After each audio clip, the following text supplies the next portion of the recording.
Students, welcome to my online classes. हम MSc final year के लिए थ्योरी ऑफ रिलेटिविटी पढ़ रहे थे। इसमें हमने पार्ट नंबर 14 तक कंप्लीट कर लिया था। आज हमारा ये पार्ट नंबर 15 रहने वाला है। यूनिट हमारी सेकंड चल रही थी। सभी यूनिवर्सिटी वाले जिनके सिलेबस में थ्योरी ऑफ रिलेटिविटी, आप इस वीडियो को देख सकते हैं। तो आज के इस वीडियो में पढ़ने से पहले आप पार्ट नंबर 14 तक कंप्लीट कर लेना, जिसमें हमने यूनिट फर्स्ट पढ़ ली थी। उसके बाद यूनिट सेकंड के काफ़ी सारे टॉपिक्स हम कवर कर चुके हैं। आज हमारा पार्ट नंबर 15 है और इस पार्ट नंबर 15 में आज हम पढ़ेंगे ट्रांसफॉर्मेशन फार्मूला फॉर मास। तो ट्रांसफॉर्मेशन फार्मूला फॉर मास कैसे फाइंड आउट करेंगे? तो आपको पता है सबसे पहले बात क्या होती है कि हमारे पास में दो फ्रेम होते हैं। एक तो फ्रेम होता है एस, कौन सा फ्रेम? S frame. ये एक्स एक्सेस, ये वाई एक्सेस, ये जेड एक्सेस, ठीक है। ऑब्जर्वर की बात करें तो ऑब्जर्वर होता है ओ, ठीक है। अगर आपके पास में एक और फ्रेम होता है, वो कौन सा होता है? जैसे कि एस डैश फ्रेम हो। कौन सा फ्रेम हो? एस डैश फ्रेम हो। ये x dash, y dash, z dash, o dash. बात क्लियर है? इतनी तो सभी को याद हो गई होगी अगर आपने 14 पार्ट तक कंप्लीट देखा है। तो अब क्या होता है कि जैसे कि सपोज कर लो ये ऑब्जर्वर ओ है, तो एस डैश फ्रेम में ऑब्जर्वर क्या होता है? ओ डैश होता है। फिर क्या करता है, जो एस डैश फ्रेम होता है वो क्या करता है? वी वेलोसिटी से क्या करता है? मूव करता है। और आपसे पूछे कौन से फ्रेम के अलोंग, तो आप कहोगे एस फ्रेम के अलोंग मूव करता है। एक्सेस की बात करें तो कौन सी एक्सेस आएगी? ओ एक्स एक्सेस आ जाएगी, ठीक है। अब सपोज कर लो आपने एक फॉर्मूला पढ़ा था यूनिट नंबर फर्स्ट में, एक था अपना ट्रांसफॉर्मेशन फॉर्मूला फॉर वेलोसिटीज, जिसमें हमने किसकी वैल्यू फाइंड आउट करी थी? अगर आपने वीडियो देखी तो याद होगा, यू एक्स, यू वाई और यू जेड। ये क्या होते थे? वेलोसिटी के कंपोनेंट्स होते थे। एक तो एक्स एक्स के लिए, वाई एक्स के लिए और जेड एक्स के लिए। तो ये वेलोसिटी के कंपोनेंट्स होते थे। अगर आप एक्स एक्स की बात करें तो इसका लिए जो वेलोसिटी कंपोनेंट होता है वो क्या होता था? यू एक्स होता था। इसके लिए निकालते थे तो क्या होता था? यू वाई होता था। और इसके लिए यू जेड होता था। ये हमने पढ़ा था। यू एक्स की वैल्यू कैसे निकाली थी? तो d x upon d t कर दिया था। इसकी वैल्यू कैसे निकाली थी? D y upon d t करके। और इसकी वैल्यू कैसे निकाली थी? D z upon d t करके निकाली थी। ये बात क्लियर है? यहाँ तक की हमने वैल्यू देख ली थी। अगर एस डैश फ्रेम की बात करें और वेलोसिटी कंपोनेंट्स लेने हो तो इसका क्या आ जाएगा? U x dash. इसका क्या आएगा? U y dash. और इसका कैसे आ जाएगा? U z dash. ये इसके वेलोसिटी कंपोनेंट्स हो गए। तो ये हमने फर्स्ट यूनिट में कवर कर लिया था। आज हम इसी के बेस पर पढ़ेंगे, जिसमें हम यू एक्स, यू वाई और यू जेड तीनों वैल्यूज का यूज करेंगे। अब एक बात बताओ, ये s component, y component, z component, अगर आपको इस फ्रेम के लिए वेलोसिटी पूछे तो कैसे निकालेंगे? U square equals to u x square, you Y square plus you Z square. ये कर देंगे। अगर आपको इस फ्रेम की बात पूछे कि इसकी वेलोसिटी बताओ तो क्या हो जाएगा? यू स्क्वायर डैश वाला कंपोनेंट आ जाएगा इस डैश फ्रेम में, तो क्या आ जाएगा? U x dash square, you y dash square, you z dash square. ये इसका वेलोसिटी कंपोनेंट हो जाएगा। फिर हमने क्या पढ़ा था? ट्रांसफॉर्मेशन फार्मूला फॉर वेलोसिटी, जिसमें u x, u y, u z तीनों वैल्यू होती है। उस वैल्यू को हम यहाँ पर क्या कर सकते हैं? पुट कर सकते हैं। इससे पहले हमने टॉपिक पढ़ा था ट्रांसफॉर्मेशन फार्मूला फॉर मास। उसमें हमने एक फैक्टर देखा था, अगर आपको याद है तो m इज इक्वल्स टू क्या होता है? M nought upon under root 1 minus you square upon C square, where m is the mass of the particle and m naught is the rest particle। में अगर रेस्ट की position में कोई particle हो तो उसका मास क्या होता है? m नॉट होता है। u क्या होती है? उसकी वेलोसिटी होती है। ये हमने पढ़ा था, m equals to m nought upon under root 1 minus you square upon C square. ये कौन से फ्रेम की बात हो रही है? तो आप कहोगे ये एस फ्रेम की बात हो रही है।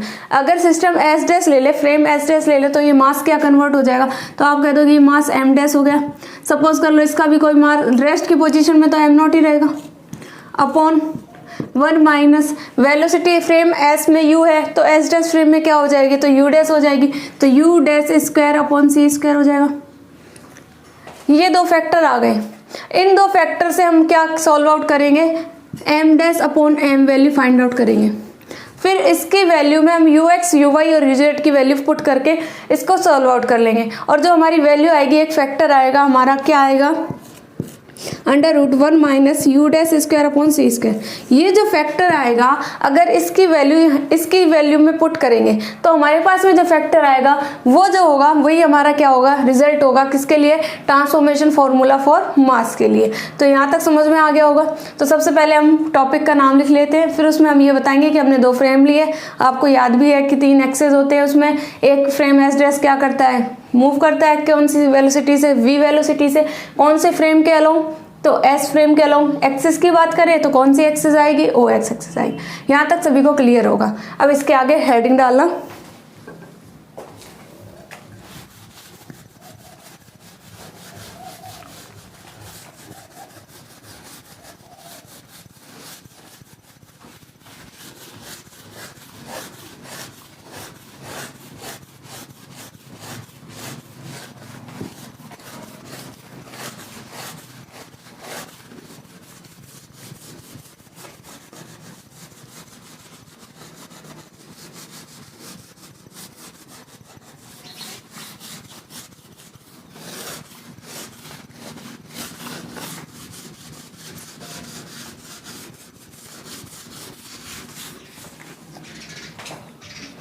आप लोग हेडिंग डालना transformation formula for mass.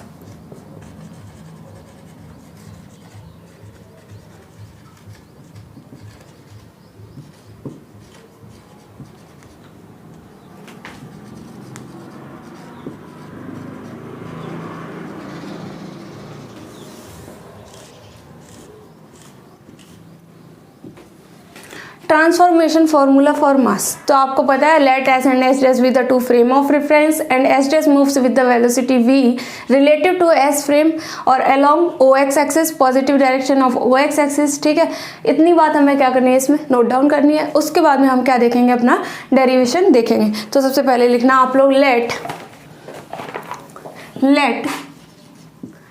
S and S dash be two frames of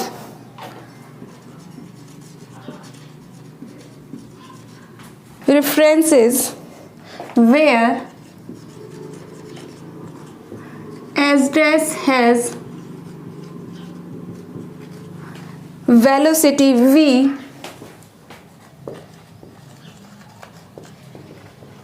relative to s along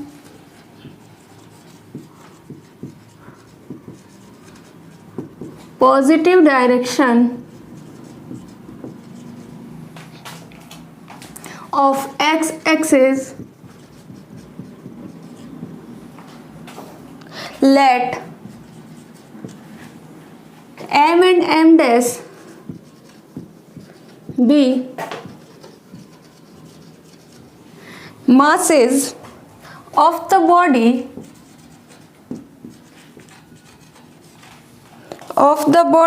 in system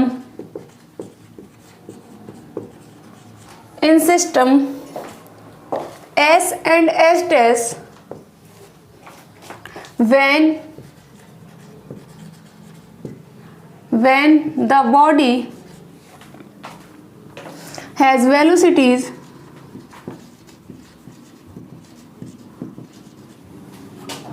u and u dash in system S and S dash respectively। क्या लिखा हमने, let S and S dash with the two frame of references where S dash has the velocity v relative to s along positive direction of x axis. Let m and m dash with the masses of the body, दो bodies है हमारे पास में जिनकी masses frame s में m है और फ्रेम s डैश में m डैश है। In system s and s dash when the body has velocity u and u dash, system s में u, सिस्टम s डैश में u dash, in system s and s dash respectively. तो हमने इतना clear कर लिया, लिख लिया। अब इसके आगे लिखना सिंस, इससे पहले हमने पढ़ा था वेरिएशन ऑफ मास, तो लिखना तो m is equals to m nought upon 1 minus you square upon C square and m dash frame s dash के लिए is equals to m nought upon under root 1 minus you dash square upon C square. यहाँ तक की value आ गई। अगर particle rest में तो m नोट तो चेंज नहीं होगा, लेकिन फ्रेम s में m आएगा तो फ्रेम s डैश में क्या आ जाएगा, m डैश। वेलोसिटी कौन सी थी, आप कहोगे u थी तो u ले ली, और s डैश में कौन सी थी, u डैश, तो यहाँ पर u डैश आ गया। ठीक है, मास अपने पास में m और m डैश थे। अब यहाँ से m डैश अपॉन m की वैल्यू फाइंड करें, तो let m dash upon M is equals to m nought upon 1 minus you dash square upon C square. फिर इसके अपॉन में आएगा, इसका मतलब ये वाली वैल्यू ऊपर चली जाएगी, 1 minus you square upon C square, upon में क्या आ जाएगा एम नॉट। एम नॉट से एम नॉट कैंसिल आउट आ गया, ये वैल्यू क्या आ जाएगी आपकी 1 minus you square upon C square upon ये वैल्यू क्या हो गई 1 minus you dash square upon C square. यहाँ तक की वैल्यू क्लियर है। अब देखो हमें यहाँ से इसकी वैल्यू फाइंड आउट करनी है, ठीक है। तो एम डैश अपॉन में एम की वैल्यू क्या है, ये है। इसकी वैल्यू फाइंड आउट करके और इसकी वैल्यू हम यहाँ पर पुट कर देंगे, तो जो हमारे पास में ट्रांसफॉर्मेशन आएगा वो किसके लिए आएगा, मास के लिए ट्रांसफॉर्मेशन आ जाएगा। और आपको पता है यू डैश स्क्वायर की वैल्यू क्या होती है, तो we know that u dash square is equals to क्या होता है, you x dash square you y dash square plus you z dash square. ये बात क्लियर है, सभी को पता है कि u dash square equals to क्या होता है, you x dash square you y dash square you z dash square. क्या आपको फॉर्मूला जो हमने पढ़ा था वेलोसिटीज के लिए, transformation formula for velocities unit first में, उसमें u x dash u y dash u z dash तीनों की वैल्यू थी ना हमारे पास में। तो लिखना let u x dash is equals to value क्या है, लिख लो u x minus v upon 1 minus we you x upon C square. You y dash के लिखना u y under root 1 minus we square upon C square upon 1 minus we you x upon C square. इसके बाद में u z dash की लिखना u z under root 1 minus we square upon C square upon 1 minus u x v upon C square. ये value आ गई तीनों की, u x dash u y dash u z dash. अब देखो u dash square में इसकी तीनों की वैल्यू पुट कर सकते हैं, तो पुट करेंगे तो u dash square is equals to u x dash square, u x dash ये वैल्यू है ना, तो यू एक्स माइनस वी का स्क्वायर है अपॉन में 1 minus we you x upon C square. इसका करेंगे प्लस में तो क्या आ जाएगा यू वाई स्क्वायर, इसका स्क्वायर करेंगे रूट हट जाएगा ना, 1 minus we square upon C square. ये वैल्यू क्या हो जाएगी 1 minus we you x upon C square का होल स्क्वायर। फिर क्या वैल्यू आ जाएगी प्लस यू जेड स्क्वायर करेंगे तो क्या वैल्यू आ जाएगी यू जेड स्क्वायर, इसका रूट हट जाएगा तो 1 minus we square upon C square upon 1 minus we you x upon C square, इसका होल स्क्वायर। यहाँ तक की वैल्यू समझ में आ गई। देखो u dash square is equals to क्या लिख सकते हैं, इसको एक साथ एलसीएम लेके लिख सकते हैं ना वैल्यू को। वैल्यू क्या आ गई ब्रैकेट में 1 minus we you x upon C square का होल स्क्वायर। ये वैल्यू क्या हो गई यू एक्स माइनस वी का whole square plus u Y square 1 minus we square upon C square plus you Z square 1 minus we square upon C square. यहाँ तक की value आ गई। अब क्या करेंगे, इसको सॉल्व आउट करेंगे और हमें वैल्यू किसकी फाइंड आउट करनी है, तो इस फैक्टर की इसको साइड में लिख लो जिससे आपको याद रहे कि हमें वैल्यू निकालनी किसकी है। तो 1 minus you dash square upon C square, इसकी वैल्यू हमें फाइंड आउट करनी है। तो हमारे पास भी यू डैश स्क्वायर की तो वैल्यू ये आ गई। अब क्या करेंगे सी स्क्वायर का डिवाइड लगा देंगे, 1 में से इसको क्या कर देंगे माइनस कर देंगे, फिर दोनों तरफ रूट ले लेंगे, वो हमारी जो वैल्यू आएगी उसको वहाँ पुट करेंगे, यहाँ पर पुट करेंगे, वही हमारा क्या होगा रिजल्ट होगा। तो इसके आगे लिखना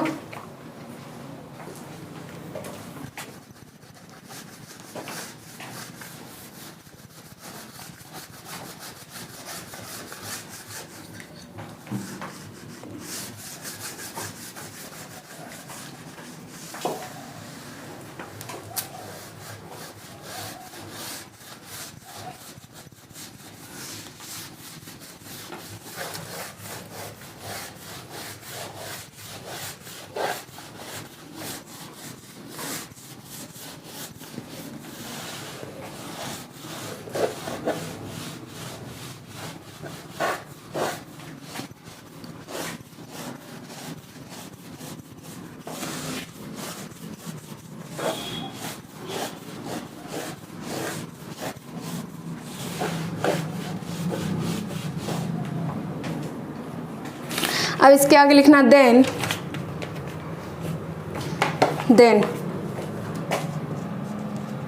क्या वैल्यू फाइंड आउट करेंगे, 1 minus you dash square upon C square is equals to क्या आ जाएगा, 1 माइनस यू डैश स्क्वायर की वैल्यू ये और अपॉन में क्या है सी स्क्वायर, इसका मतलब ये वैल्यू क्या हो जाएगी यू एक्स माइनस वी का होल स्क्वायर मल्टीपल में क्या आ जाएगा 1 अपॉन सी स्क्वायर, माइनस का साइन आ जाएगा यू वाई स्क्वायर, ब्रैकेट में क्या है 1 minus we square upon C square और इसके साथ में क्या आ जाएगा मल्टीपल में सी स्क्वायर, फिर माइनस और प्लस क्या हो गया माइनस, क्या वैल्यू हो गई u Z square 1 minus we square upon C square और सी स्क्वायर का डिवाइड लगाना, इसका मतलब यहाँ पर भी क्या आ जाएगा सी स्क्वायर आ जाएगा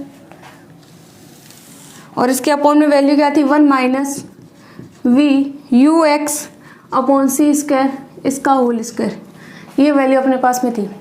क्या ले सकते हैं, एलसीएम ले सकते हैं 1 से, तो वैल्यू क्या आ जाएगी 1 minus we you x upon C square का whole square minus u x minus v का होल स्क्वायर अपॉन सी स्क्वायर, वैल्यू क्या आ जाएगी minus u Y square 1 minus we square upon C square minus u Z square 1 minus we square upon C square और इसके पूरे के upon में क्या आ जाएगा 1 minus we you x upon C square का होल स्क्वायर। यहाँ तक की वैल्यू आ गई। अब हम क्या करेंगे, इसके सारों के स्क्वायर क्या कर देंगे, ओपन कर देंगे, तो वैल्यू क्या आ जाएगी यहाँ पर 1, ठीक है। इसकी वैल्यू क्या बन जाएगी 1 plus v square u x square c की पावर 4, फिर क्या आ जाएगा minus 2 u x v upon सी स्क्वायर, इसका स्क्वायर खोलेंगे तो क्या वैल्यू आएगी यू एक्स स्क्वायर अपॉन सी स्क्वायर, फिर क्या आएगा minus we square upon C square, ठीक है। इसके बाद में क्या आ जाएगी वैल्यू आपकी plus 2 u x v upon सी स्क्वायर, ये वैल्यू क्या आ जाएगी minus u Y square upon सी स्क्वायर, फिर क्या आ जाएगा minus minus plus u Y square और वी स्क्वायर अपॉन में सी स्क्वायर था और एक सी स्क्वायर यानी सी की पावर कितनी हो गई 4, फिर क्या आ जाएगा minus u Z square upon सी स्क्वायर, माइनस माइनस क्या हो गया प्लस यू जेड स्क्वायर और साथ में क्या आ जाएगा वी स्क्वायर अपॉन सी की पावर 4 और इसके अपॉन में पूरी वैल्यू क्या है 1 minus we you x upon C square इसका होल स्क्वायर। यहाँ तक की वैल्यू आ गई।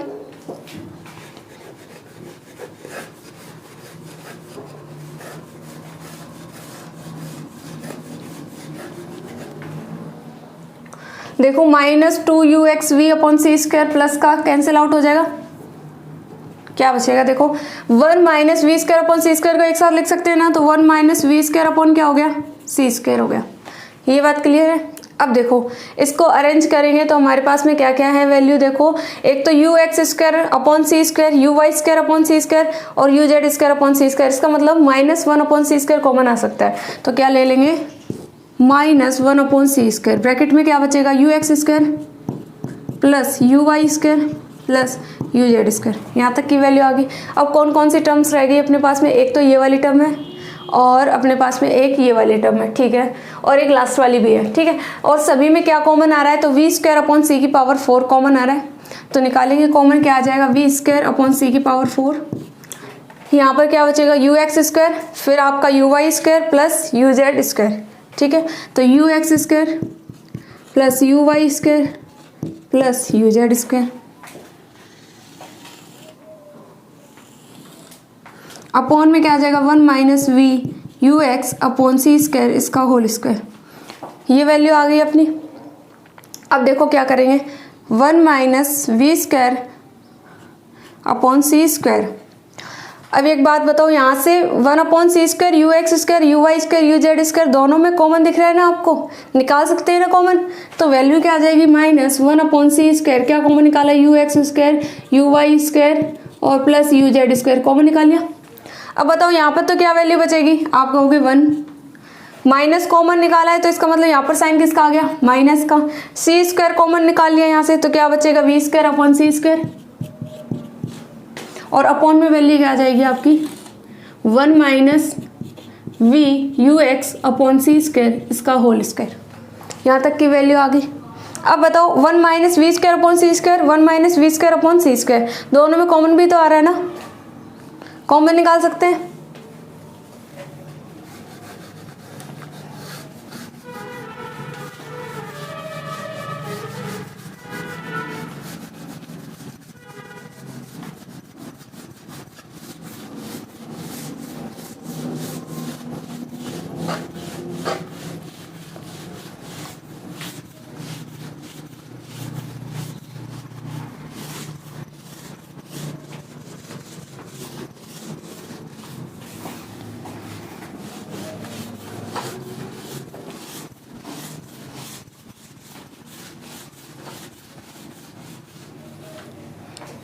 अब देखो क्या करेंगे, 1 minus we square upon C square दोनों में कॉमन है ना, तो दोनों में कॉमन निकालेंगे तो 1 minus we square upon C square common आ गया, तो 1 minus we square upon C square हो गया। क्या बचेगा ब्रैकेट में 1 माइनस 1 अपॉन सी स्क्वायर, साथ में क्या है you x square you Y square plus you Z square, यही है। अब बताओ क्या करेंगे, 1 माइनस वी स्क्वायर, साथ में अपॉन वाला टर्म भी है, लिखना है इसमें 1 minus we you x upon C square और इसका होल स्क्वायर, यही वैल्यू थी ना। अब देखो 1 minus we square upon C square, क्या वैल्यू बन जाएगी 1 अपॉन सी स्क्वायर। अब ये बताओ U x square you Y square you Z square को यू स्क्वायर लिख सकते हैं ना, तो यहाँ पे लिख देंगे यू स्क्वायर और अपॉन में क्या आ जाएगा 1 minus we you x upon C square और इसका होल स्क्वायर। ये वैल्यू किसकी निकाली थी हमने, 1 minus you dash square upon C square की, ये वैल्यू आ गई। और हमें वैल्यू यहाँ पर चाहिए किसके, रूट वाले की, इसका मतलब दोनों साइड क्या कर ले, रूट कर ले, तो वैल्यू क्या आ जाएगी 1 minus you dash square upon C square is equals to 1 minus we square upon C square की पावर 1/2, साथ में 1 minus you square upon C square की पावर 1/2। इसका रूट करेंगे तो पावर हट जाएगी, वैल्यू क्या आ गई 1 minus we you x upon C square, यहाँ तक की वैल्यू आ गई। अब हमें क्या करना था, जो फॉर्मूला निकाला था हमने कौन सा वाला, एम डैश अपॉन एम वाला, उसमें ये वाला फैक्टर आया था ना 1 minus you dash square upon C square, उसकी वैल्यू क्या करेंगे पुट करेंगे। तो वो जो हमारा फैक्टर था वो क्या था, एम डैश अपॉन एम, क्या था M dash is equals to, M dash upon M था ना, क्या था लिखना, एक minute, M dash upon M is equals to under root 1 minus you square upon C square upon under root 1 minus you dash square upon C square. ये formula था हमारे पास में। अब यहाँ से एम डैश की वैल्यू निकालेंगे तो एम का मल्टीपल हो जाएगा, साथ में वैल्यू पुट करनी है इस वाली टर्म की, तो क्या आ जाएगा M dash upon M is equals to root 1 minus you square upon C square, ये अपॉन वाला मल्टीपल में चला जाएगा तो यहाँ पर लिख देते हैं एम, अपॉन क्या आ जाएगा under root 1 minus you dash square upon C square, ये वैल्यू आ गई। अब वैल्यू इसकी पुट करेंगे तो वैल्यू क्या आ जाएगी, देखो M dash is equals to M, root में क्या है साथ में 1 minus you square upon C square upon, इसकी वैल्यू पुट करेंगे तो वैल्यू क्या आ जाएगी 1 minus we square upon C square की पावर 1/2, साथ में क्या आ जाएगा 1 minus you square upon C square की पावर 1/2। ये अपॉन वाली वैल्यू कहाँ पर चली जाएगी, ऊपर, वैल्यू क्या आ जाएगी 1 minus we you x upon C square. तो m dash is equals to 1 minus you square upon C square power 1/2 cancel out हो गई, वैल्यू क्या रह गई आपके पास में एम, ब्रैकेट में क्या आ जाएगा 1 minus we you x upon C square upon 1 minus we square upon C square और इसकी पावर 1/2। ये किसकी वैल्यू आ गई, एम डैश की वैल्यू आ गई। और ये जो फैक्टर है ये हमारा क्या है, ट्रांसफॉर्मेशन फॉर्मूला फॉर मास। तो इसमें 2 लाइन और लिखना, दिस इज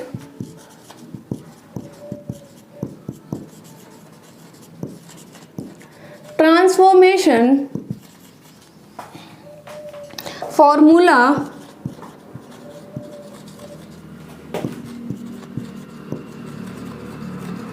फॉर मास। ये क्या है, ट्रांसफॉर्मेशन फॉर्मूला है किसके लिए, मास के लिए। अब देखो इसका कोई एक पर्टिकुलर केस ले, तो केस में लिखना, केस फर्स्ट लिखना, if the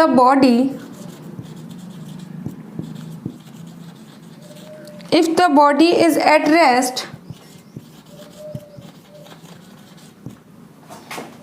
that is velocity you x की वैल्यू क्या हो जाएगी, जीरो हो जाएगी। अगर कोई पार्टिकल रेस्ट में होता है तो उसकी वेलोसिटी जीरो, अगर वैल्यू जीरो हो जाएगी तो इसकी वैल्यू क्या हो गई, जीरो इस वाले टर्म की, तो वैल्यू क्या रह जाएगी, m/1 minus U V square upon सी स्क्वायर की पावर 1/2। तो लिखना m dash is equals to m/√1 minus we square upon C square. और ये जो फॉर्मूला था वो हमारा किसका था, variation of mass with velocity. तो ये अपना कंप्लीट हो गया, इसका हमने पर्टिकुलर केस देख लिया। ये वाला जो अपना फॉर्मूला है ये है ट्रांसफॉर्मेशन फॉर्मूला फॉर मास के लिए। तो यहाँ तक हमारा कंप्लीट हो गया ये वाला टॉपिक। इसके आगे जो पार्ट नंबर 16 रहेगा उसमें हम transformation formula for momentum complete out करेंगे। तो आपने सभी ने यहाँ तक का कंप्लीट आउट कर लेना और उसके प्रॉपर नोट्स बना लेना, और जो इससे पहले की पार्ट 14 तक है उनके प्रॉपर नोट्स बनाइए और तैयारी करिए। रिलेटिविटी एक ऐसा सब्जेक्ट है जिसमें नंबर कटने के कोई भी चांस नहीं होते। आपको डायरेक्ट डेरिवेशंस पूछ लिए जाते हैं, कुछ न्यूमेरिकल्स होते हैं वो पूछ लिए जाएंगे, डेफिनेशंस होती हैं वो पूछ ली जाएंगी। तो ऐसा कोई भी चांस नहीं है जिससे आपके नंबर कट सके। तो आप लोग क्या करें, इसके प्रॉपर नोट्स बनाएं, रेगुलर बेसिस पे इसकी तैयारी करें, एक डेरिवेशन को कम से कम 3 बार निकालें। अगर आपको जल्दी याद हो जाता है तो आपको 2 बार में याद हो जाएगा, और जिसको नॉर्मली याद होता है तो वो 3 बार में लिख करके देखें। तीसरी बार में आपको अपने आप ये डेरिवेशन क्या हो जाएगा, बिल्कुल कंठस्थ हो जाएगा, याद हो जाएगा। और एग्जाम की तैयारी के लिए कोई भी डेरिवेशन कोई भी चीज़ अपन को छोड़नी नहीं है। रेगुलर क्लासेस होती हैं आपकी, अटेंड करिए और नोट्स बनाइए और एग्जाम की बेहतरीन तैयारी करिए। Thank you so much.